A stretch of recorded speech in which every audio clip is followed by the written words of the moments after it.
আজ এসএসসি নিয়োগ দুর্নীতির রায় ঘোষণা, একই সঙ্গে ৩৪৮টি মামলার রায় ঘোষণা করবে কলকাতা হাইকোর্ট।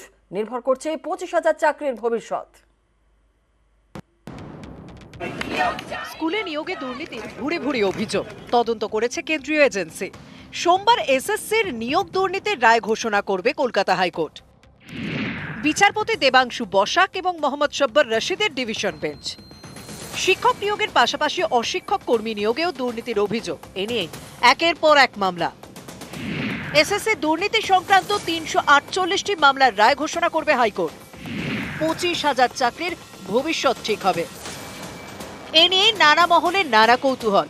শিক্ষায় নিয়োগ দুর্নীতির অভিযোগে তোলপাড় রাজ্য, জেরে গিয়েছেন রাজ্যের প্রাক্তন শিক্ষামন্ত্রী পার্থ চট্টোপাধ্যায়, এছাড়াও দুই তৃণমূল বিধায়ক মানিক ভট্টাচার্য এবং জীবন কৃষ্ণ সাহা। এছাড়াও তৃণমূলের একাধিক নেতাকেও গ্রেপ্তার করা হয়েছে। স্কুল সার্ভিস কমিশনের একাধিক পদস্থ কর্তাও জেলে। কলকাতা হাইকোর্টের নির্দেশে নিয়োগ দুর্নীতি মামলা তদন্ত শুরু করে কেন্দ্রীয় এজেন্সি। অনেকে চাকরি বাতিলের নির্দেশও দেয় হাইকোর্ট, সেই জল গড়ায় সুপ্রিম কোর্টে। হাইকোর্টের চাকরি বাতিলের নির্দেশে স্থগিতাদেশ দেয় সর্বোচ্চ আদালত। নির্দেশ দেয় এসএসসি সংক্রান্ত সব মামলার রায় শুনানি হবে কলকাতা হাইকোর্টের একটি নির্দিষ্ট বেঞ্চে। সেই অনুযায়ী বিচারপতি দেবাংশু বসাকের ডিভিশন বেঞ্চে এসএসসি মামলার শুনানি শুরু হয়।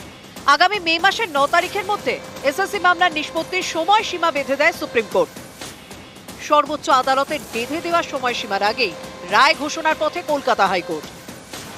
অর্ণব হাজরার রিপোর্ট, নিউজ 18 বাংলা। নিউজ 18 বাংলার খবরের জেরে পানিহাটিতে মিটল জলের সমস্যা। কাকদ্বীপেও টিউবওয়েলে সরানোর কাজ শুরু করলো গ্রাম পঞ্চায়েত। শনিবার এই দুই জায়গায় জলের সমস্যার খবর দেখানো হয় নিউজ 18 বাংলায়, আর পরের দিনই তৎপর প্রশাসন।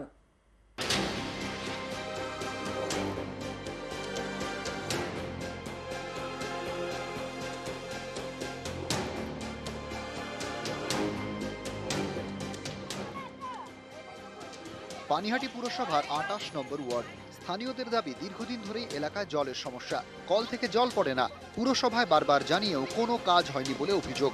জলের দাবিতে বিক্ষোভ দেখান স্থানীয়রা। শনিবার সেই খবর দেখানো হয় নিউজ 18 বাংলায়। খবরের জেরে তৎপর পানিহাটি পুরসভা। এলাকায় জলের সমস্যা মিটেছে।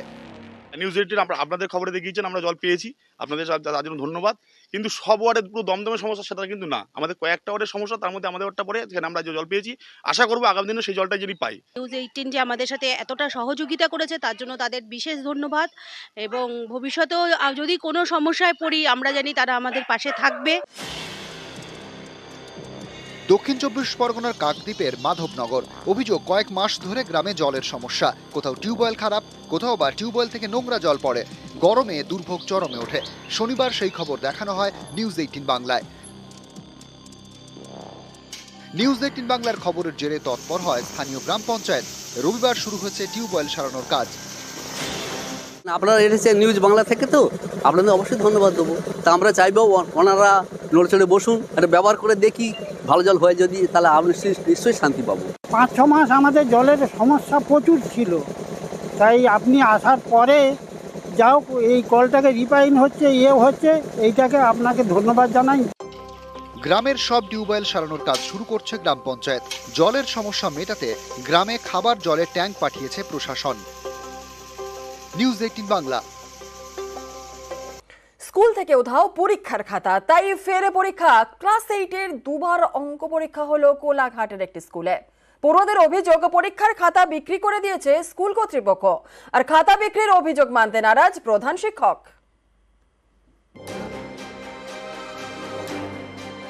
পূর্ব মেদিনীপুরের খন্নাডিহি পিকে উচ্চ মাধ্যমিক বিদ্যালয়। কোলাঘাটের এই স্কুল থেকে গায়েব পরীক্ষার খাতা। খাতা না থাকলে রেজাল্ট হবে কি করে? তাই ফের পরীক্ষা নিল স্কুল কর্তৃপক্ষ। পড়ুয়াদের দাবি, ৫ই এপ্রিল ক্লাস 8-এর অঙ্ক পরীক্ষা হয়। তারপর সেই পরীক্ষার খাতা না মেলায় ফের 2 সপ্তাহ পর পরীক্ষা হয়। অভিযোগ, স্কুল কর্তৃপক্ষ পরীক্ষার খাতা বিক্রি করে দিয়েছে।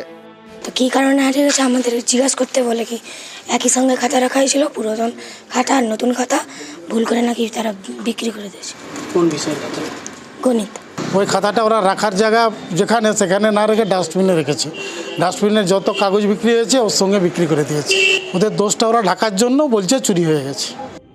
পরীক্ষার পর খাতা গুছিয়ে রাখার দায়িত্ব স্কুল কর্তৃপক্ষের। সেই খাতা হারিয়ে গেলে দায়ও তাদের। স্কুল কর্তৃপক্ষের গাফিলতির কারণে পড়ুয়াদের হয়রানি। ফের পরীক্ষা দিতে হলো ক্লাস 8-এর পড়ুয়াদের। একদম অব্যবস্থা। এই স্কুলে আমি একজন ছাত্র, এই স্কুল খুব সুন্দর শিষ্টাচারে চলতো, এই এখন দেখছি আর একদম উল্টাপাল্টা চলছে। একদম নতুন ম্যানেজিং কমিটি বা নতুন হেডমাস্টার আসার পর থেকে। ইউনিট টেস্ট পরীক্ষা গত সপ্তাহে হয়েছিল আমাদের 15 নম্বরের পরীক্ষা সব ক্লাসে। দেখা যায় যে অঙ্কের একটা খাতা, একটা ক্লাসের একটা খাতা শুধু মিসিং হয়ে সমস্ত ছাত্রছাত্রী, বেশিরভাগই আর কি। কিছু পাওয়া গেছে, কিছু মানে যায়নি, খোয়া গেছে। সোমবার থেকে তো স্কুল ছুটি পড়ে যাচ্ছে, তাই আমরা পুনরায় আবার আজকে পরীক্ষাটায় 15 নম্বরের যে ইউনিট টেস্টের ওই অঙ্কের ক্লাস 8-এর পরীক্ষাটা ওইটা আমরা নিয়ে এসেছি। এই হচ্ছে ঘটনা। গোটা ঘটনায় প্রশ্নের মুখে স্কুল কর্তৃপক্ষ, অভিভাবক থেকে স্থানীয় বাসিন্দা, পড়ুয়ারা সকলেই দুষছেন স্কুল কর্তৃপক্ষকেই। ক্যামেরায় সর্বানন্দ মিশ্রের সঙ্গে সুজিত ভৌমিক, নিউজ 18 বাংলা। ভোটের বাংলায় ভান্ডার বিতর্ক। লক্ষ্মীর ভান্ডার বন্ধ করতে চায় বিজেপি। রানাঘাটে অডিও বার্তা শুনিয়ে বিস্ফোরক দাবি অভিষেকের। মহিলাদের 3000 টাকা ভাতার আশ্বাস শুভেন্দুর।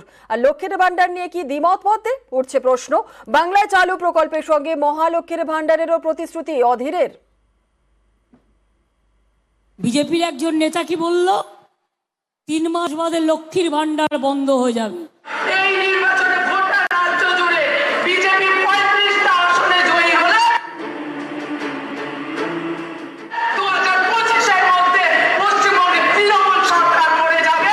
এই লক্ষ্মীর ভান্ডার আর বেশি দিন চলবে না, আগামী 3 মাসের মধ্যে বন্ধ হবে।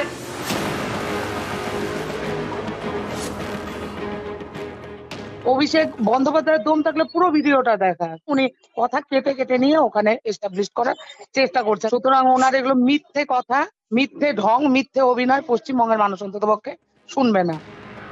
লক্ষ্মীর ভান্ডার 21-এর বিধানসভা ভোটের আগে এই প্রকল্প চালুর প্রতিশ্রুতি দেন মমতা বন্দ্যোপাধ্যায়। ভোটের ভালো ডিভিডেন্ডও পায় তৃণমূল। 24-এর ভোটেও এই লক্ষ্মীর ভান্ডারকে সামনে রেখে ময়দানে তৃণমূল। 2021 সালে যেখানে উপভোক্তা ছিলেন 1,59,00,000, সেটাই এখন বেড়ে 2,13,00,000। ইতিমধ্যেই মমতা বন্দ্যোপাধ্যায় এই প্রকল্পের ভাতা দ্বিগুণ করে দিয়েছেন। 500 টাকা থেকে বাড়িয়ে মাসে মাসে 1000 টাকা। তপশিলি জাতি উপজাতিদের ক্ষেত্রে 1000 থেকে বেড়ে 1200। এবার রানাঘাটের সভা থেকে অডিও বার্তা শুনিয়ে বিস্ফোরক দাবি করলেন অভিষেক। বিজেপির নেতারা কুচবিহারে বলেছে যে বিজেপি বাংলায় জিতলে লক্ষ্মীর ভান্ডার বন্ধ করে দেবো। আমার কাছে অডিও ক্লিপ রয়েছে। এই নির্বাচনে গোটা রাজ্য জুড়ে বিজেপি 35টা আসনে জয়ী হলে 2025-এর মধ্যে পশ্চিমবঙ্গে তৃণমূল সরকার পড়ে যাবে। এই লক্ষ্মীর ভান্ডার আর বেশি দিন চলবে না, আগামী 3 মাসের মধ্যে বন্ধ হবে। কে বলছে? দীপা চক্রবর্তী। বিজেপির ক্ষমতা থাকলে আমার বিরুদ্ধে মিথ্যে মামলার কেস করুক। অভিষেক বন্দ্যোপাধ্যায়ের দম থাকলে পুরো ভিডিওটা দেখা, উনি কথা কেটে কেটে নিয়ে ওখানে এস্টাবলিশ করার চেষ্টা করছে। সুতরাং ওনার এগুলো মিথ্যে কথা, মিথ্যে ঢং, মিথ্যে অভিনয় পশ্চিমবঙ্গের মানুষ অন্ততপক্ষে শুনবে না। এদিকে এদিন সকালেও শুভেন্দু অধিকারী বলেছেন, বিজেপি ভোটে জিতলে মহিলাদের জন্য 3000 টাকা। বিজেপিকে আনুন, 3000 টাকা করে অন্নপূর্ণা ভান্ডার দেবো। আমরা আসামে 2500 দিই, মধ্যপ্রদেশে 3000 দিই। আমাদের রাজ্য স্তরের কোনো নেতা নেত্রী এই ধরনের কোনো কথা বলেনি আমরা 3000 টাকা করে দেবো। রাজ্য চালায় কে?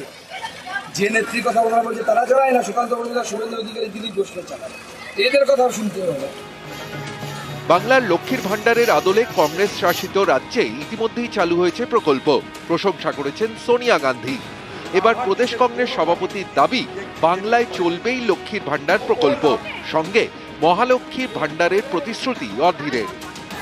লক্ষ্মীর ভান্ডারটা সরকারি প্রকল্প, কোন সরকারের ক্ষমতা নাই লক্ষ্মীর ভান্ডার কেড়ে নিতে পারে। লক্ষ্মীর ভান্ডারের সঙ্গে আরেকটা প্রকল্প আনছে এই ভারতবর্ষে, যার নাম হচ্ছে মহালক্ষ্মী ভান্ডার। বছরে 1 লক্ষ টাকা একটা পরিবার। নিউজ 18 বাংলা। ভোটালি পাহাড়ে পৃথক গোর্খাল্যান্ডের জিগির ওঠে। পাহাড়বাসীর আবেগকে কাজে লাগিয়ে সব রাজনৈতিক দলই ভোটে জিততে চায়। এবার পরিস্থিতি কিছুটা ভিন্ন। তাতেও পাহাড়ে ভোটের ইস্যু সেই পৃথক গোর্খাল্যান্ড।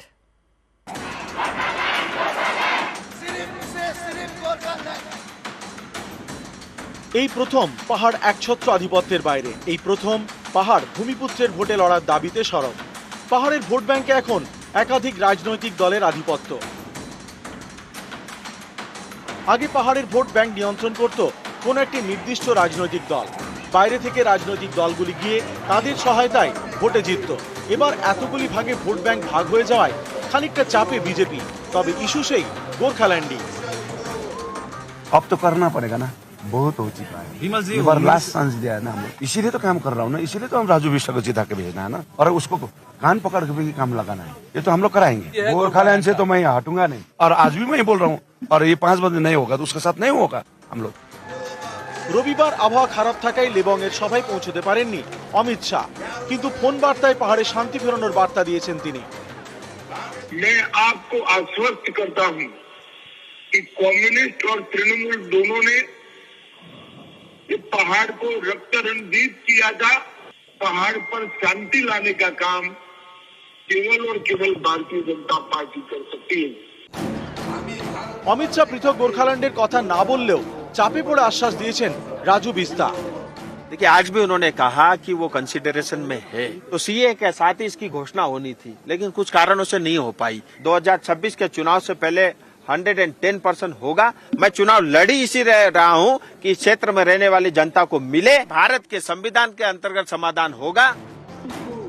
গত 15 বছরের বেশি সময় ধরেই পাহাড়ের সাংসদ বিজেপির, তারপরেও ভোটের মুখে এই বক্তব্যে দ্বিচারিতা দেখছে তৃণমূল। ভোটের সময় বিজেপির কয়েকটা এজেন্ডা থাকে, তারা ঝুলি থেকে বেড়াল বার করে। ভোটের সময় পৃথক গোর্খাল্যান্ডের জিগির তোলে মমতা বন্দ্যোপাধ্যায়ের নেতৃত্বাধীন তৃণমূল কংগ্রেস শেষ রক্তবিন্দু পর্যন্ত দিয়ে লড়াই করবে, কিন্তু বাংলা কোনোভাবে ভাগ করতে দেবে না। দার্জিলিং এর সাংসদ নির্বাচনের ক্ষেত্রে পাহাড়ের ভোটের সিদ্ধান্ত হয়। সেখানে দাঁড়িয়ে গোর্খাল্যান্ড ইস্যুকে কেন্দ্র করে যে পরিস্থিতি তৈরি হয়েছে তাতে বদলে যেতে পারে ভবিষ্যৎ সমীকরণ। নিউজ 18 বাংলা।